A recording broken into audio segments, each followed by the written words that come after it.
Good afternoon and welcome. My name is Megan Jacobs and I'm an associate professor in the Honors College. Today is part of a series of public lectures to the Honors College Discovery Series, which highlights scholars' unique research and methodologies.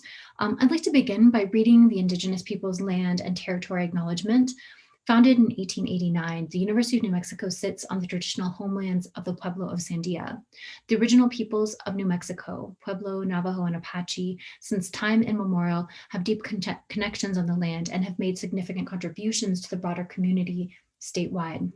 We honor the land itself and also acknowledge our committed relationship to Indigenous peoples. We gratefully recognize our history. Today, I'm pleased to introduce our speaker, Isadora Stowe. Isadora is a New Mexican-based multimedia artist whose work focuses on how the narrative of an environment can be translated and coded into complex psychological landscapes. Stowe grew up in the Southwest border region, living and working in New Mexico, Texas, and Mexico. She credits these experiences for providing a heightened awareness of geographical and political boundaries, and a fascination with the exploration of identity of self and the construction of home in her work. Stowe earned her BFA in painting with a double major in cultural anthropology and a minor in Native American studies. She then went on to earn her MFA in painting and drawing. Isadora is an assistant professor of art in El Paso, Texas, with over 20 years of professional teaching experience.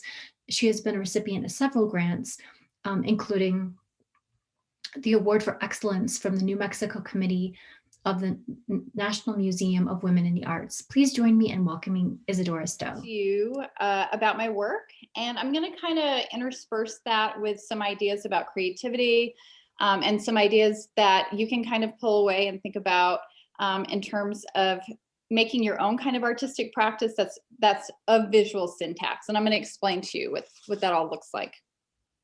So when I talk about my work, I like to go all the way back to the beginning, because I feel like as artists and as creative people, there's a lot of different elements that kind of coagulate. That all happen at one time in order to kind of birth the kind of person that you are and the way that you think about the world and the way that you interpret the world. And for me, I was a child of an artist. So as long as I can remember, I've been making art. I had a paintbrush in my hand. And I even, I would get in trouble because I would put pudding on the wall or do different things like that, because I was always encouraged to express myself in that way. And even now, I am more comfortable talking about myself and talking about things that I don't have the words for through my art. So I also, if you are thinking of yourself as a creative person and as an artist and as a person who wants to express yourself in the world, I think it's also a really good kind of exercise to think about where we come from and how that influences how we see the world and how we interact with the world in our own work. And I have what's called synesthesia. I didn't know this until, excuse me, I have some allergies happening. I didn't really understand this until I was in grad school, when somebody pointed out to me that wasn't how everybody else thought. I just assumed artists had this way of thinking, because when I talked to other artists about it, they also had similar experiences. So I just assumed that. And I still have some philosophies about artists and that close relationship with synesthesia. But synesthesia is really about this way of attributing color. Specific for me, there's 80 different kinds of synesthesia. I have a lot of different kinds together, which can happen as well. So it's going to be different for everyone, and part of the population does have this. So you may have a little aspect of this within yourself as well. But for instance, the letter K for me is in the red category. So if someone's name is Karen or Kaylin, I automatically, their name is going to be associated with the color red. And the two people I just talked about happen to be artists who are friends of mine, and they have some of that color in their work. So for instance, Karen is more of an Algerian kind of crimson, and Kaylin is more of a kind of pink that she uses in her work. And for instance, like the letter L is yellow to me. So when I was pregnant with my child, when I would think about this person as a being, they were this kind of yellow, lime greenish glow to me. And then I wanted to name her with the letter L, which is kind of yellow. So now when I think about her, this is what I think about when I think about her as a person. So synesthesia is really interesting because it helps you, it doesn't help you, but it is a way of interpreting the world and experiencing the world.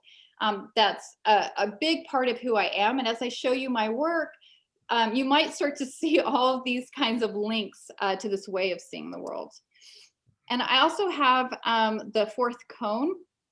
And this is found in only women. And you can have a fourth cone if you had a grandfather who was colorblind. Just so happens I have a grandfather who was colorblind. So I'm able to see and perceive colors that other people aren't necessarily able to see. And in fact, to the detriment of teaching, I would sometimes mark down students because I felt like they weren't really looking at the still life and articulating the colors that were there that I could so easily see. This was before I understood this. You can take a test online to find out if you have it. 25% of the population has it. So maybe you have it.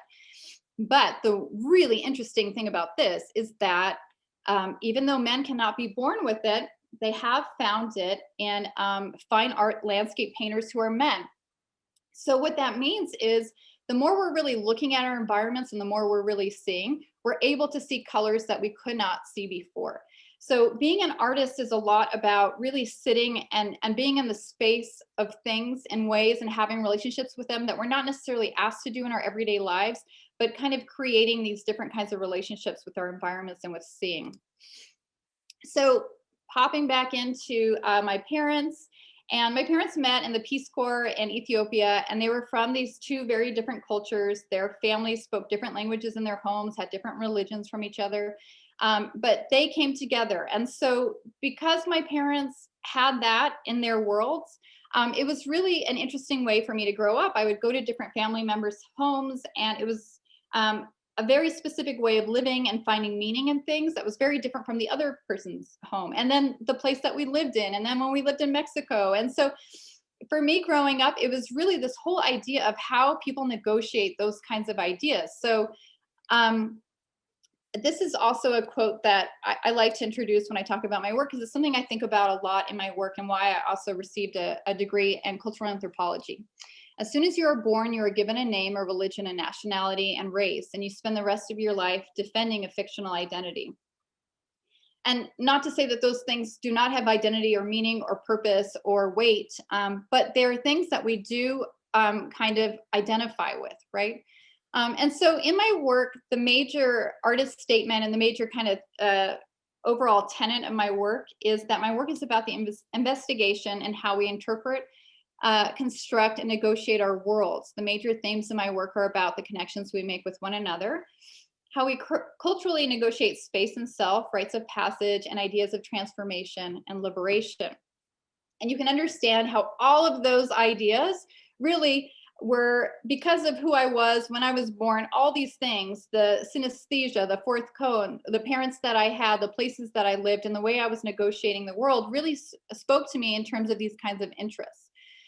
So I'm going to show you just one piece of my BFA work. We're not going to go down that rabbit hole. I won't take you into all the BFA work, but I think it's an important thing to show, especially when you're in an undergrad program or when you're thinking about yourself as a researcher, as an artist, and the longevity of your academic career and your ideas about how that will grow and how that will change. So we're going to start in the 90s, and by the time we're done, we're going to be in 2021. So at first I was very interested in female portraiture. I also didn't list it, but I have a degree in women's studies. I was very into school, and if I got interested about something, I just kind of couldn't stop. It took me a long time to get my undergrad because I had all these kinds of really lots of interests, and still, I mean, and if I could go back to school, I would, and I'm sure that's in the future for me someday. But I was very interested in female portraiture because I was interested in trying to understand the psyche of females in general, because in art school in the 90s, in my art textbooks, there were about 5 women artists. There were not really any people of color, and there weren't LGBTQ representation, any of that in my textbooks. And I was very angry about that. I was young, so I could use that kind of anger all the time, and I would put it into my work, and I used a lot of spray paint and oil paint and color. And I would interview a lot of women and a lot of people who were my friends, and I would write down this text. And it was really important to me to talk about this inner world that I felt like in artists was not being talked about. And then I started getting really interested in surrealism. And so my work started changing a little bit. I went backpacking through the Middle East with a friend, and we went to this place called Sinai, Egypt. And it was this kind of like magical place. And I took all these photographs, and this was back when there was film, it wasn't digital. So when I got back months later and I developed this film, I just couldn't wait to see it because I thought, oh, it's going to show this whole magical place. And it looked nothing like my memory, right? It had nothing to do with like how I had experienced it. And I'm also very interested in memory and how we put things together and how we create our worlds, right? Like there's all these studies about memory and how much we can really rely on memory as a real thing. So I started doing anthropomorphism with my imagery, because instead of talking just about one female's idea, I was trying to move this into this way of kind of magical realism and talking about animals and how they could also be placeholders for ideas, and surrealism, because surrealism was something that was developed after World War II. It was based off of a lot of Freudian psychology that was coming out at the time about the inner self. And it was actually about liberation in a lot of ways. It was about kind of, talking about dreams or talking about the inner self and how does the inner self look, even though it doesn't make any sense. So fast forward to my MFA work, I've moved completely out of portraiture, humans, and I'm completely into animals, and I'm into surrealism, and I'm also into the mundane, because at the time I was the only person in my grad program who had a child, and I was feeling a lot of frustration, and I was feeling a lot of the unseen labor and the kind of work that I was doing underneath all the other kinds of things. And I still wasn't seeing any kind of role models that were making it in the art world that were mothers. And I didn't have a path for that. I didn't have anyone I was really seeing in that way. And that was really frustrating to me.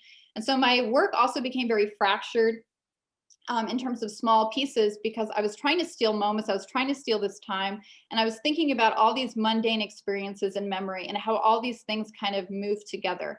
And so this is when I started moving into more of installation, because it worked with my lifestyle as well, that I could make and produce hundreds of pieces, but I didn't have to make these huge, large pieces and be interrupted constantly. And I was also really interested in kind of the landscape of gender, still, of course, and particularly Victorian wallpaper was a catalyst for this idea of, the female space being in a home. And I was making all these associations. And so I was starting to make my installations with wallpaper as well from my drawings. So you can see here, I've shown you some of my drawings, and then they were adapted into repeats for wallpaper. This is just another close-up. And then I started moving into drawing on the walls for the installations. So now the iconography that was on the imagery starts to move off into the space, because I was really still interested in this idea of a psychological space. And my images are very flat, because I wanted these things to be sitting in a space, and so that you would understand it as a psychological space. But I also wanted that to expand. So you're walking into these installations, and you're kind of bombarded by this iconography. You understand how it's moving out and in, and how it becomes more than just a painting, more than just this place on this rectangle substrate. And then I started expanding this iconography a little bit more. But it's basically the same work that you saw before. I'm adding to it, but I'm also expanding it and changing it a little bit. So what was also interesting to me is the same iconography, but it's reused and repurposed, just like memory, just like our lives, just how we're trying to make sense of all these kinds of things as we look back at them through time that we've experienced. And then I also started working in collaboration with some other women. And this is an exhibition that we did together about Indra's net. So basically what we were doing is we were all taking our own iconography and putting them together in the idea of Indra's net, which is a metaphor to illustrate the concepts of emptiness, dependent origination, and interdependency in Buddhist philosophy, so that we're all, in essence, interconnected. And it also goes along with the themes of quantum physics and all these other kinds of things I'm very interested in about how we create a lot of divisions, but actually we are all kind of part of the same thing and consciousness. Oops, sorry. And then I started revisiting that work, again, more about the mundane, but I started integrating my daughter's drawings with the work. So in here, you can kind of see this little foot here. And you can see these ribbons and the imagery on top of it. So what I was doing was I was tracing the images and I was putting them on top of her images, and then I was fusing them together with Mylar. And the reason being is I was also trying to understand this idea of navigating my new role as a parent and what that meant for me, and that separation, but the coexistence. And I was trying to do that through my work, because a lot of the times for me, and this is not true of all artists, this is particular to my practice, is that I'm trying to understand my world and I'm trying to figure out what it is. And for me, talking about it in this kind of way helps me have more clarity about what I'm doing and helps me kind of understand the new materiality that I'm interested in, how can that could be expanded. So these two things are interrelated for me very much so. And at the time, I also had an archaeological business with my then husband, and we were using these topographical maps. And I was just so interested in this idea because it was an archaeological company. We were doing cultural resource management. So what that meant was you had to walk a certain area to see if there was any archaeological remains. And so you were constantly mapping and constantly seeing who had been there before.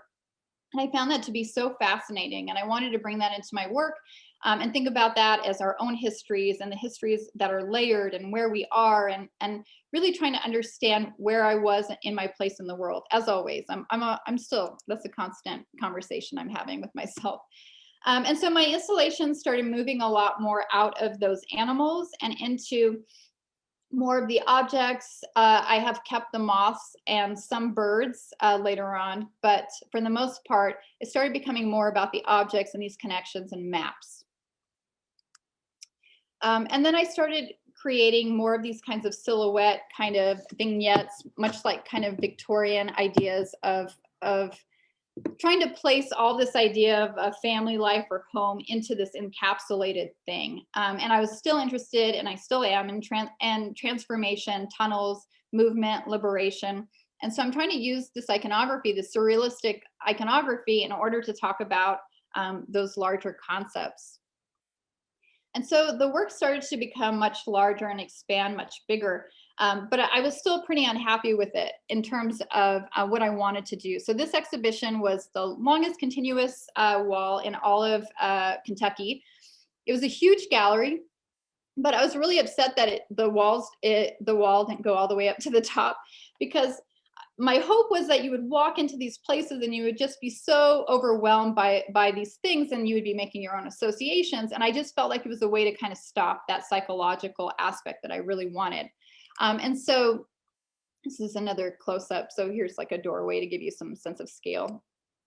So in my next show, what I decided to do was incorporate colored light and change up the walls a little bit more, so that if I made the walls a lot more abstracted and I used light, it was a way to pull people in a different kind of way. And what I also wanted to do is I wanted it to change over the course of the day, so that you would have a different experience every time you went into the room, much like life, much like reassessing an idea over and over again. This is another kind of close-up. You can see these maps, the tunnel. So you're going to start to see a lot of the same iconography repeated over and over again. And I also am very interested in shadows. So it might be, well, you can see it. There would be these purple and yellow shadows that would start to happen as well. So it was another way to talk about the work and it having this other kind of life that's seeping out in the space. And this is another close-up of some of those pieces. And so as it got darker in the room, the light would change, of course, and the whole exhibition starts to change. So then you have to go up very closely to the images. They get a lot quieter, just kind of like as when night happens, you know, in our lives. And I also had video. So video started, was projected in this room, and the video was the iconography of all of the paintings that were there that were then drawn as hand drawings and then placed together, and they would move together. And they also would change in light. Every now and then another light would come in.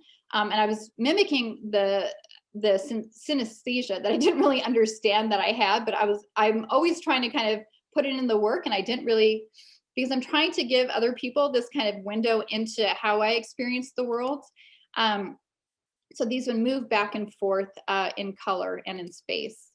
And they were overlapped drawings, but I worked with a person who, a videographer, I guess is what it would be called, where she would move these in and out. And then I received a artist residency in Lubbock, Texas at the Charles Adams Studio Project, which I cannot say enough wonderful things about. So if you get a chance or you want to do an artist residency, look them up. But it was transformative for me because I had access to tools that I didn't have access to before. And just through some synchronicity, it turned out the department head of Texas Tech, the art department, was good friends with one of my best friends. And when she was giving us a tour, I said, "Oh my God, you have a laser cutter." And she said, "Oh, come in and work on it anytime." So from 8 to 5 every day, I went over there and I was working on it. Then I would come back to the residency and do screen printing, et cetera. So what ended up happening was I could use all of that iconography, those images, and I could make them into these physical objects. And for me, that was just so interesting because I was so 2D, and now I could hold these 3D things. And something that's been told to me by some women, and I guess it's documented, is that once you move into being a mother, your practice will usually move from 2D into 3D. You start to embrace a much different way of being in the world. And that was completely true of me. I've never been interested in 3D until after having my child. I was 2D all the way. And so I also was interested in these silhouettes. So taking those drawings, but then enclosing them and making them silhouettes, because that's also in alignment with, Victorian portraiture and self-portraiture, and trying to talk about family and life and home through these silhouettes. So in essence, the house is a silhouette of me. These are self-portraits in a lot of ways, but they're also meant to be open so that when you see them, this is a self-portrait of you as well. And I started using them to move around in space because I was trying to figure out how can I get these things to move with the color and the light, and this be kind of like this immersive experience. How can I change this space so that when you walk in, you cannot get out? It's holding your attention, and it's asking you to be in this space and really be present with it. So these are just some other pictures, and there's some mylar, and these also had these wonderful shapes. And then I had this installation at the El Paso Museum of Art. And, when you work with museums and you work with galleries, you're really kind of at their whim, with the curator's whim, with what they'll let you do. And I wanted to do some things, and they actually didn't want me to put these on the wall. I don't know if I should even say that out loud, but so I kind of did a little bit of a trick. When he went for his lunch, I went and I put these all up, and then this other curator came in and was like, "Oh, I love it." And so they let me keep it, but it was not in the cards for me. They just wanted me to put up the paintings. But it was really important to me that these laser cuts of the images also be there, because it was a way that, because I couldn't break up that space, that the paintings were kind of leaking off. They were pushing off and they were exiting out into the wall. And so it was making it more of an experience where you understood this expansion, and it wasn't this kind of like linear place. It was this thing that's moving out. This is another close-up of those pieces. And then I started moving into more silkscreen. Those were all paintings that were drawn. But I wanted to get out of the square and the rectangle form. So I started working with a sculptor who was making these three-dimensional forms for me, these circles and these triangles, etc. And again, then I started treating the silkscreen, the laser cuts with silkscreen and with color. And the idea was that they were kind of bursting now out of the pieces. So they were moving throughout the room and kind of bursting out and creating this kind of narrative. And again, I wanted to do some stuff with color and lights in here. They wouldn't allow it. So I was really trying to do what I could with the piece. And they invited me back to the Charles Adams Studio Project for a solo exhibition. And so I was working with that same kind of work that I showed you. It was actually UNM Gallup So anyway, so here are the pieces, and they start to move through, but they allowed me to use color and light, which was wonderful.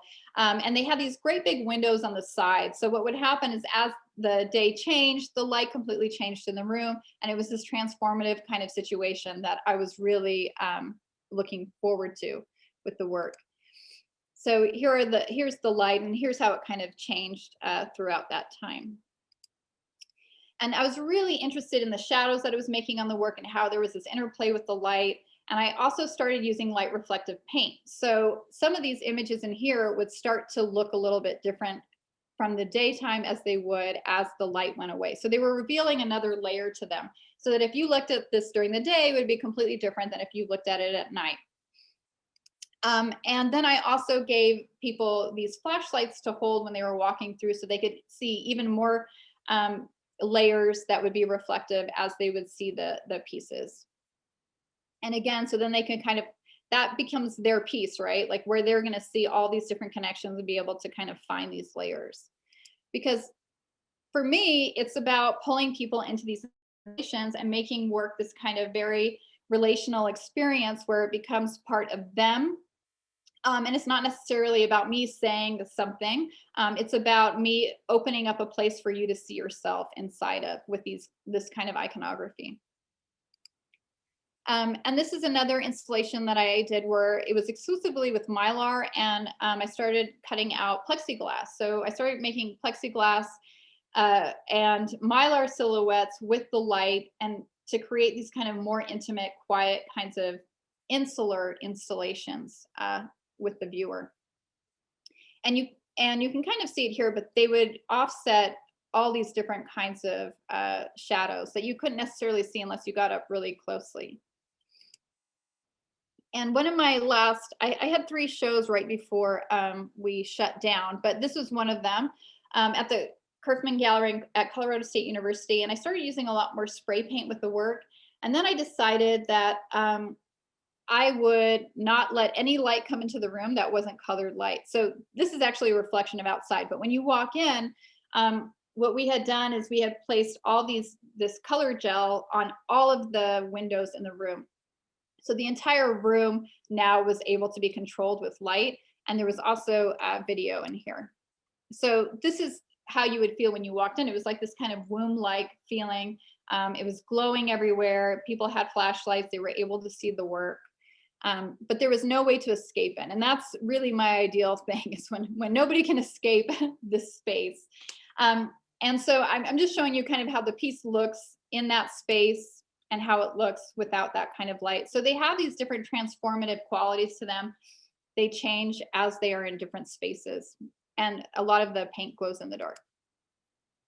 I also created the video installation, but I changed it a little bit. So that same video that I showed you in the Juarez Contemporary in Mexico, that imagery, I worked with the UTEP Electromagnetic Lab to do projection mapping. So what we did was on those Mylar silhouettes, this is just Mylar, the video would be projected specifically onto each one of the shapes. So the video is not going to go on the wall, it's going to go into the shape. So it's a shape within a shape within a shape, very meta, meta, meta. And so these shapes move around, but as you look at them, your shadow becomes part of the shape. So again, it's a way to pull in the viewer and allow you to have this kind of relationship with the work that is kind of a subtractive and additive process. And this work was at the Roswell Museum of Art. This was an exhibition where I was working with another artist. She was a ceramicist. She is a ceramicist artist, and it was talking about the environment. And so she was recreating trees out of pipes, out of ceramic pipes. And then I was recreating the wildlife that would be in that situation. And what I was looking at was endangered birds and endangered wildlife, and I was encapsulating them into plastic. So they're silk screen and spray paint, and then they were with medium, and then they were placed together. And it was this idea of how we see nature and how we encapsulate it and how we want it to be very pretty for us. We don't necessarily want it to live its life that it needs to live. We want it to live the life that we would like it to live. So that's what that was exploring with the plastic, but it was the first time I was working with that material. And then I got really interested in how it was casting shadows just when I was hanging it up. And then, of course, I'm all about the shadows, going back to that installation before, and I didn't realize you could have colored shadows. So you can kind of see it over here, but I started working with these larger circles in order to have this reflective shadow work within it if it's brought out from the wall. And this is one of my most recent pieces. This is 3 layers of screen print and spray paint that are kind of fused together into one piece, and they make these different kinds of shadows. And this is for my upcoming show at Western State University. It's called Beacon, and I'm going to use these with light, and they're going to kind of be cut inside of the room. So instead of everything being on the wall, now I'm trying to like invade the physical space. So as you can tell, the evolution of my work is really just like, how much can I get into the experience of being inside of these things. And so that's the last slide I have for you for my work. I cut out a lot of time. I condensed it. So I've done a lot of other work, but I thought that would be more helpful in talking about surrealism. And I want to talk to you a little bit about creativity. Because creativity, I feel like, is really our innate superpower. It leads to innovation, and that's what we need right now. And as we move into the conceptual age, out of the information age, that's going to be the skill set that people need the most of. They say, I mean, there are books that say this, that MFAs are going to be the most needed degrees because it's a thing that we cannot outsource. We cannot outsource creativity. We cannot ask a computer to do the things that only we can do. So wherever you utilize and grow your creativity, it's going to be an asset to society in any discipline. So I'm just going to go over some little exercises with you and talk to you about how you can start to see those things a little bit more in your life. And you hear this all the time, like, just be open, think outside the box, and be more creative. But like, what does that really mean, right? How are we outside of the box if we don't have enough self-awareness about who we are, and we are inside of a box? We're inside of the place that we grew up in, and all those influences. So how do we create this different kind of relationship with the world where we start to see things that we didn't see before?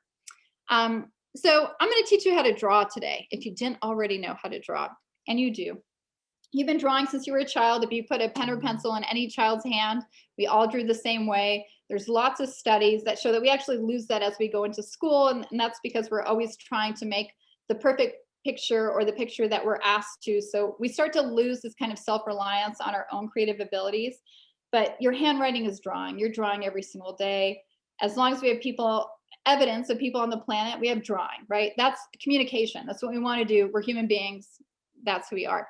So if you could grab a piece of paper and a pencil, and if you don't, I'm going to ask you to do it with your finger onto a pretend piece of paper. We're going to do something with that. So I'll give you a second to do that.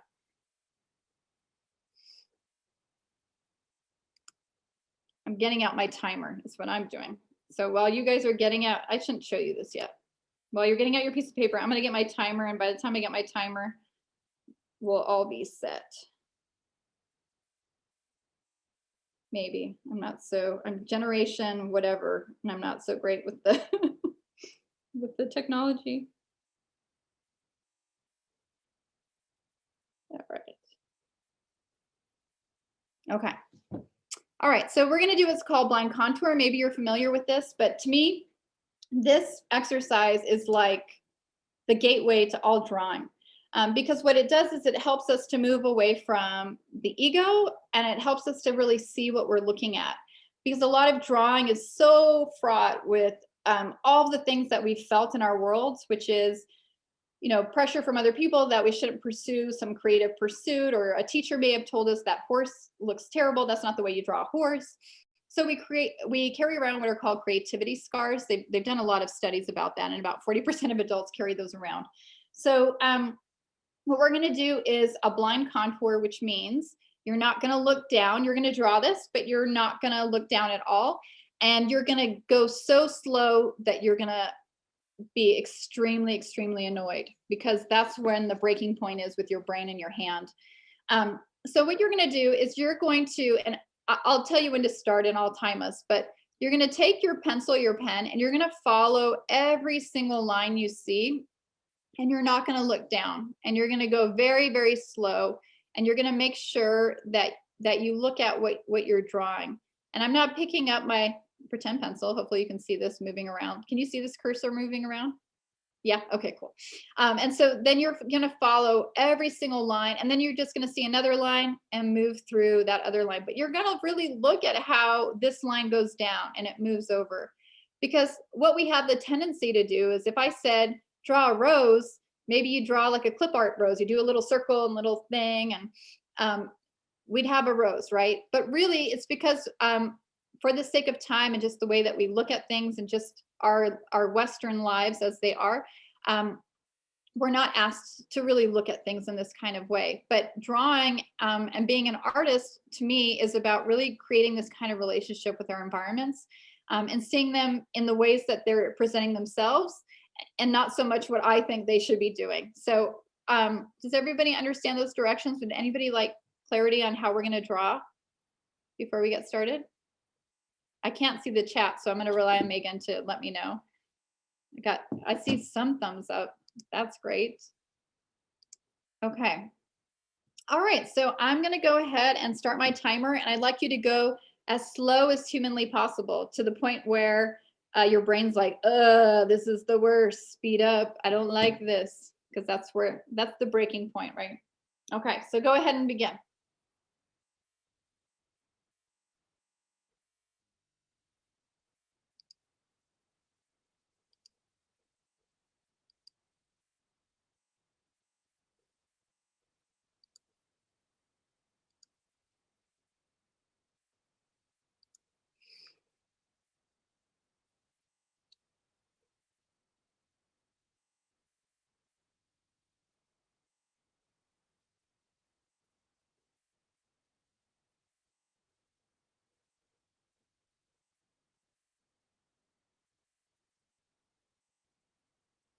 Don't look down, Megan.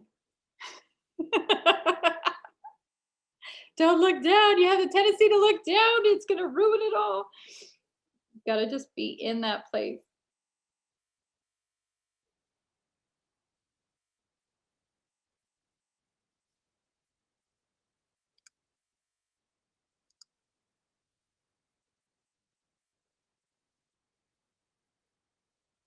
All right, time is up. Was that the longest minute of your life?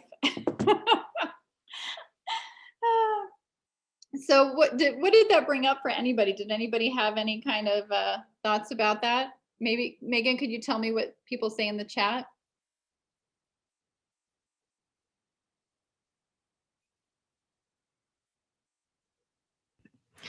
Also, people, you can put comments in the chat, and you can also unmute yourselves if you'd like to just verbally tell us what you experienced. Please.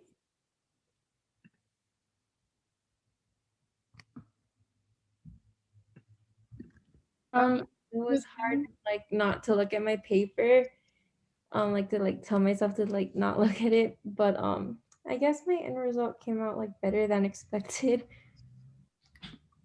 That's good. I forgot to mention this part, is that your end result should look crazy. It should look really bad.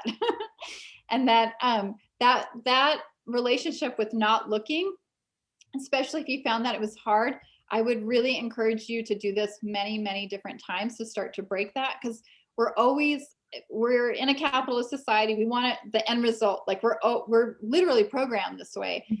And so we get so caught up in the end result, and really art asks us a lot to just be in the process. So the more that you can try to do this, the better it will be to kind of expand that skill set. But that's awesome.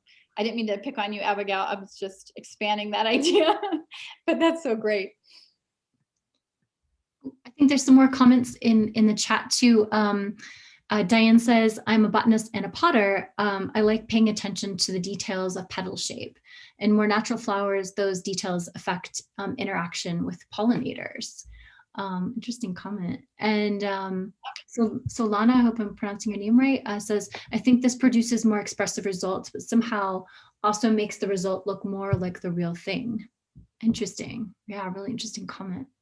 Yeah, that's a great comment. It's a good point. And this exercise is specifically meant for representational drawing. So there's all different kinds of drawing, but I'm showing observational drawing, and I'm showing this way of drawing because sometimes that's the way that people have the most want to be or think is the best kind of art versus abstraction. But abstraction has its own place and its own importance. So that's a really good point. This is not better than expressive or gestural art making, or art making that is from the mind, but it's just another way to kind of interact with and see our environments and have a relationship with our environments. That's a good point. Maybe next time I'm going to add that part of it too. It's a great idea. Stacy says, I realized that without looking while drawing, I couldn't clearly pinpoint what I had intended my center to be. Yeah. Yeah, it's disorienting. That's also part of it, is because it's changing the way that we usually see and operate. And it's really trying to change that the hand-eye coordination with the mind. And so when I teach drawing, we spend 5 to 10 minutes every time we draw doing this before we start drawing, because it's a way to kind of break down that dependence that we're so used to in our brains and really start to see what we're drawing. It's a really good point. I also think just the sense of time is very different when you're like really slowing down and concentrating on just this one thing. I feel like so much of our lives is spent kind of multitasking. Like we've got one screen, you know, like on our person, we've got one screen in front of us, we've got, you know, so we're used to like so much happening. And I think that slowing down is really nice. Just being in the, and it feels like time is just like, I don't know, elastic, right? Like it's like stretched out. So. That's why I asked about that 1 minute, because I always find people say, oh, I thought you made us do it for 5 minutes. I thought that was 10 minutes, because of that way that we're kind of, it's that relative, you know, relationship with time. But yeah, exactly. And I think that to be creative and be in that space, you know, people talk about that flow space and that other kind of space. It's like, it's developing another relationship with space and how we interact with the world, and how we kind of slow down and change things up. You know, it's very in alignment with Buddhism, I think, and Buddhist practices and meditation, and what's revealed to us. You know, we're always afraid to lose time, but what if we start to have a different kind of relationship with time? Yeah, that's great. Okay, any others before we move on? All right. Thank you for coming along on that ride. So one of the things that I do in my practice is I use blind contour to create my imagery. And I use the mundane. So I'm looking at different objects or different things. And for you, you could build this same kind of vocabulary. You could take something that is mundane, but can also be personal and really symbolic. And you put those things together, and that leads you to surrealism, right? Because we're taking these two things that exist in different worlds that don't exist in reality, and we're placing them together. And then you're able to create your own surrealistic syntax, or also what's also called visual vocabulary in the art world. So for instance, I've taken this airplane. An airplane for me, living in a small town in Las Cruces, getting on an airplane always feels like I'm going out into the world, and I'm going to have like this incredible time, no matter where it is. If I have to go to a conference or anything, I'm just so excited to get on an airplane. It has all these different associations for me. And then a ribbon, you know, a gift or something that is about this kind of loving relationship with travel and of distancing yourself to see yourself. So for me, putting those two things together relate to my own visual vocabulary, are very meaningful to me, right? So this is something that you could do, is take two mundane things, draw them, and put them together to create your own kind of iconography. And I'm just showing you some other examples of some things that I've done, and tried to put them together and see then, as you're building them, right? What does all this iconography mean? If I'm starting to put this airplane together with a tunnel, with a flower, with a house, with a flower growing out of it, how does this start to make up this other kind of narrative? And it's a narrative that when I look at that, like I know the blueprint for that. That makes total sense to me. But also when you look at it, it makes total sense to you in a completely different kind of way. So people can still access your visual vocabulary, and it doesn't necessarily have to have all the symbology and metaphors that you intend for it to have, but it can do that for other people. And so what I do here you can kind of see, here's this guy and here again, and here he is in my imagery, moving back and forth with color to create my work. And so I think I kind of gave you like my formula, but I didn't understand this formula for like 15 years. Like it took me so long to even understand this and to be like, okay, you add this plus this, because I was doing a lot of these things intuitively until I started really researching what it was and why I was making these connections. So I just hope this is kind of an interesting way to think about work and think about making connections in your artistic or interdisciplinary practices, and how you can create your own kind of visual rhetoric and visual vocabulary in your work. So thank you so much for having me. Thank you. Thank you. Are there questions that you guys have for Isadora about her work or process based on the work she shared so far? Feel free to unmute or put it in the chat. Isadora, it's Frank Grimbach. I have a question about the shape of your canvases.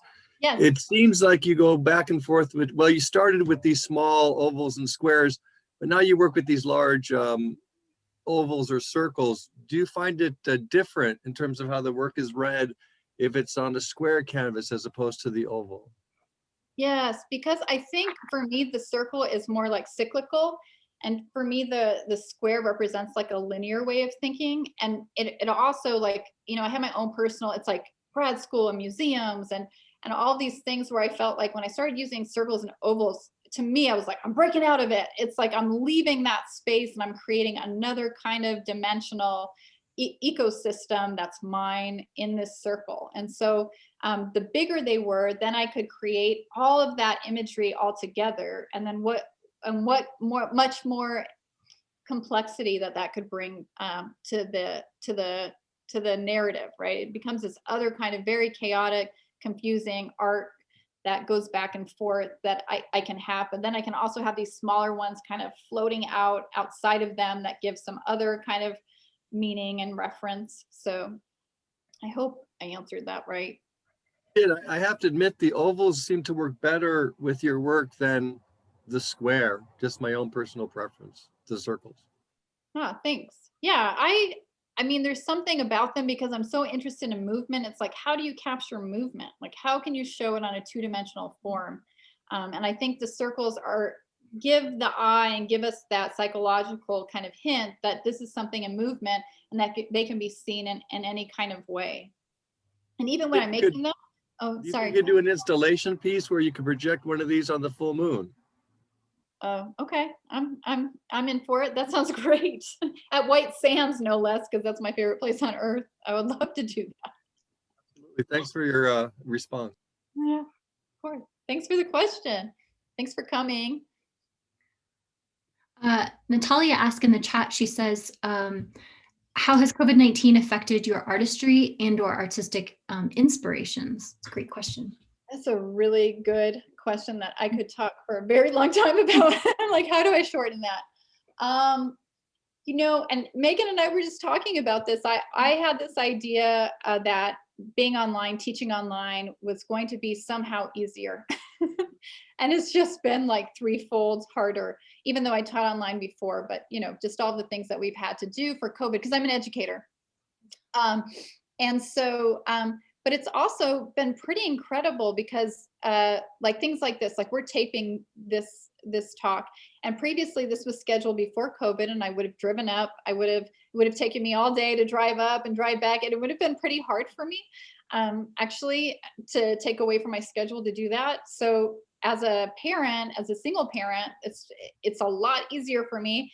And also I find it to be very generous in terms of an equalizer in the art world. Like I have access to videos and to talks and things from museums and galleries that they weren't making public before, which is a very interesting thing that's come out of this. It's taken a lot away, but it's also been a democratizing factor, I feel like, because we all, in theory, are starting to have access to these things. But in terms of my own practice, you know, I just kind of feel like I'm working constantly, that work doesn't end. It started March 13th of last year, and I've worked through spring break and summer and winter break, and I was teaching classes all through that. But at night, I do a lot of work and I think about it a lot. So it's changed my practice in that I can leave stuff out. And like, if you look at my studio, there's about 5 different lines of work happening right now. I'm working on these, which are these kinds of, I don't know if you can even see them, but they're like layers and layers of screen print. But what I do is very labor intense. So I can start on 5 different sections, go back, write up a video or whatever, come back. So it's helpful for the way that I work. And then I'm kind of adapting things to make it work that way too. The one thing that I have placed into my practice that I didn't do before was every day I have to hike. Like I have to hike a mountain. I don't know why, but it's making me sane.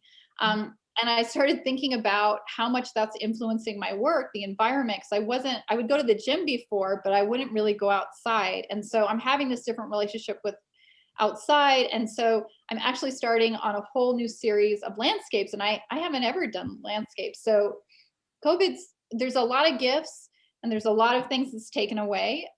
But as an artist with the studio in my house, that has been fantastic. If my studio was outside of my house, I think it would have been incredibly hard. And I hope I answered what you wanted to know, but I'm happy to talk about it some more. Stacy also asked a question in the chat. Natalia says, yes, thank you. And Stacy says, did you first draw both the airplane and the ribbon with the blind contour technique? They both look so much like the objects they're meant to be. Does the disorientation dissipate with practice of the technique?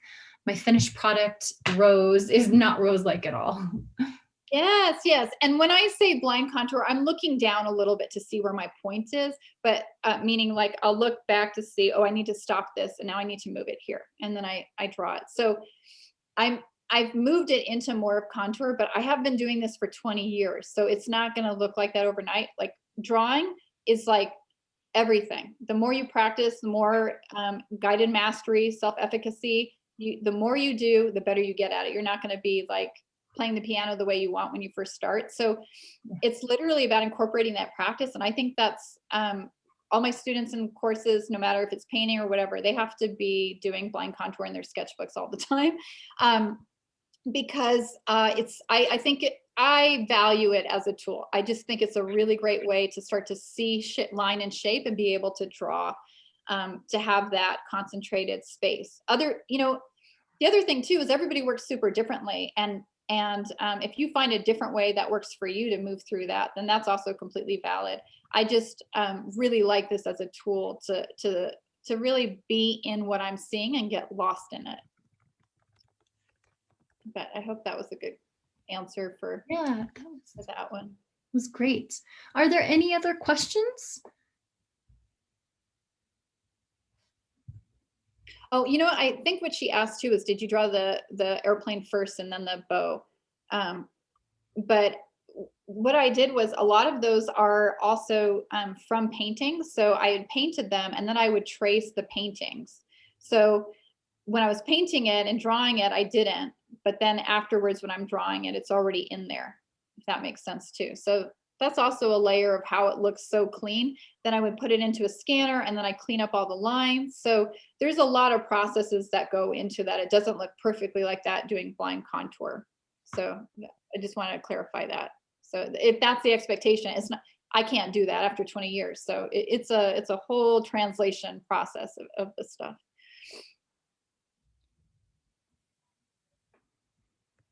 Okay, there's a few more comments. I really enjoyed this. Thank you so much from Solana. And Natalia asked, what advice would you give to improve our creativity? It's a great question.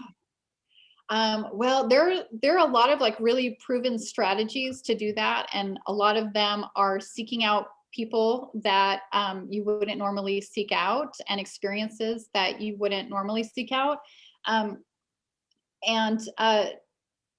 trying something for a long amount of time. So maybe it's sewing or whatever it is, but maintaining that kind of practice over and over again, because after you're sewing for 5 years, it's gonna organically change and grow. So whatever you're into, like whatever your interest is, I really like the Montessori method. Like if there's things that you gravitate towards and you think are interesting, just follow those and just whatever you like. If it's putting glitter on stuff, put glitter on stuff, and try to do that every day, or, you know, because something really happens, I think, after consistent practice. I think so much comes out of it. We start to understand it better. It reveals itself to us. We have a different relationship with it. And so to me, just kind of committing to a practice, whatever that is an extremely creative endeavor. Seeking out new experiences, new ways to drive home. Like if you're going home and you drive a different way, like that's a way to kind of re-scramble the things that we see. Like what our brain does is it can't hold so much information. So it'll like for instance, if you lose your keys in your house and you come back and you find them in the place that you looked 5 times and they weren't there, it's because your brain gives you a snapshot of what it thinks is there. Right? So in order to break out of that, we have to give ourselves new experiences, no matter how in the minutia, however small they appear. They help really kind of change our brains and help us to kind of see and make new connections with things. That's a great question. Great question. Well, thank you so much, everyone, for being a great audience. Thank you so much, Isadora. This was a really enlightening talk. I learned a lot about your work. It's really fascinating. Thank you. Thank you so much for this opportunity. It was so wonderful to get to speak with you guys. And if you have any more questions or anything, you can always reach out to me. There's my website. I'm on Instagram, which I adore because I get to see other artists and their work, and it's all visual. But thank you so much.